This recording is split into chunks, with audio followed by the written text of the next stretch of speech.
On vient donc de finir notre réunion de groupe. Bon, deux points sans mauvais jeu de mots, mais on a un Premier ministre qui est, je crois, vraiment dans le corner, pris sur deux fronts, à la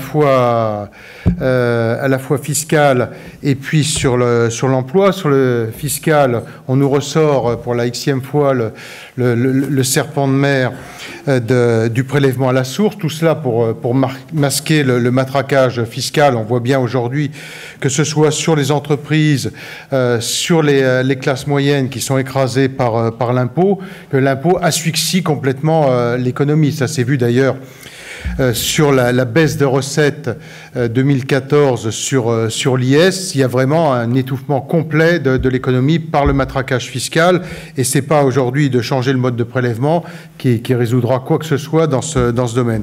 Et puis sur le front de l'emploi, c'est la même chose. On nous avait annoncé avec la loi Macron la relance de l'économie. La loi n'est pas encore votée à ce jour.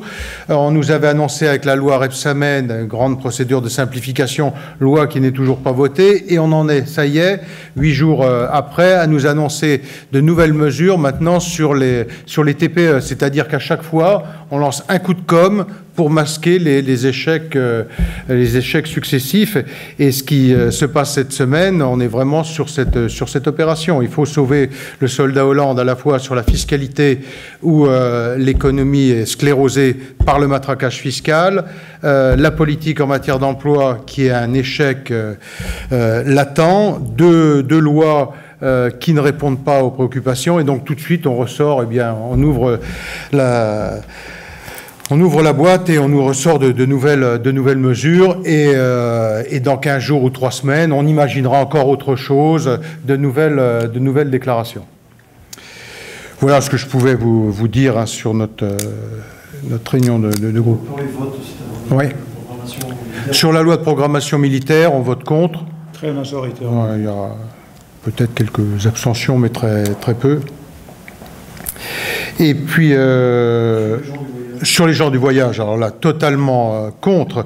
On est sur une proposition de loi dangereuse. Ce qu'est en train de faire Bruno Le Roux est catastrophique pour les communes. C'est-à-dire que ça annule toutes les dispositions qui étaient prises jusqu'aujourd'hui. Vous savez que quand il y a aujourd'hui, à partir du moment où les communes répondent aux obligations d'aire d'accueil des gens du voyage, le préfet est tenu de mettre la force publique s'il y a une occupation illicite. Or là, la proposition de Bruno Le Roux, ça vise à protéger les infractions et à mettre dans les situations les plus difficiles tous les maires de France, puisqu'il suffit qu'une aire d'accueil soit occupée pour dire, à partir de ce moment-là, on n'autorise pas la force publique pour faire partir les gens qui sont en occupation illicite. Donc c'est vraiment catastrophique pour toutes les mairies de France. Si ce texte est voté, ça aura des retombées sur tous nos territoires, qu'ils soient ruraux ou périurbains. J'ajoute, il prévoit aussi la possibilité pour les gens du voyage de s'inscrire au CCS de leur choix, alors qu'aujourd'hui c'était limité, ça devait correspondre à 3% de la population, pas dépasser 3% de la population, etc. Mais le fait de ne plus donner la possibilité au préfet de mettre la force publique à partir du moment où une aire d'accueil est occupée, c'est très facile. Quand vous avez 150 caravanes qui débarquent, vous en envoyez 20 sur l'aire d'accueil, vous dites hop, l'aire d'accueil est saturé et c'est terminé, on peut s'installer en toute illégalité. C'est vraiment n'importe quoi, ce texte.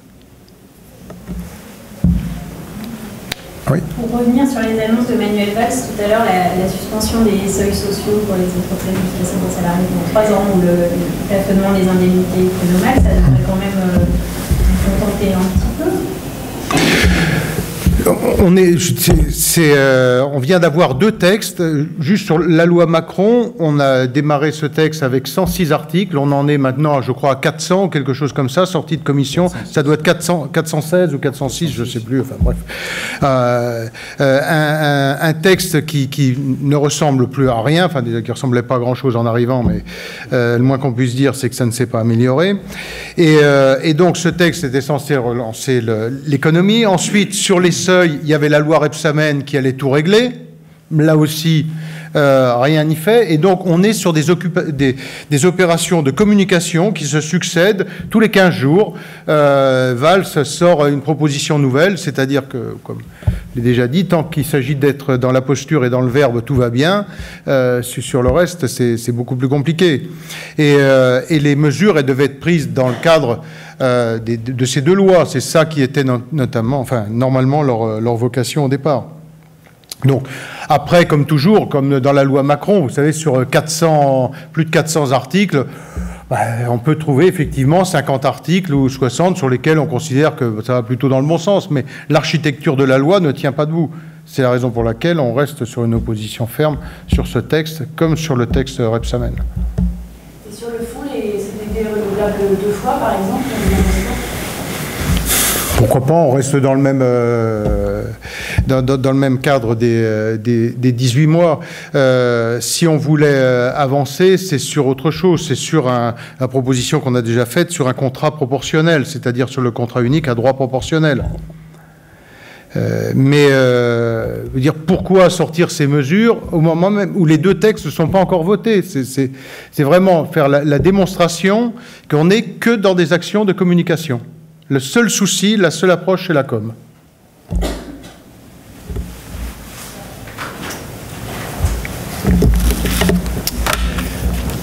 C'est bon ?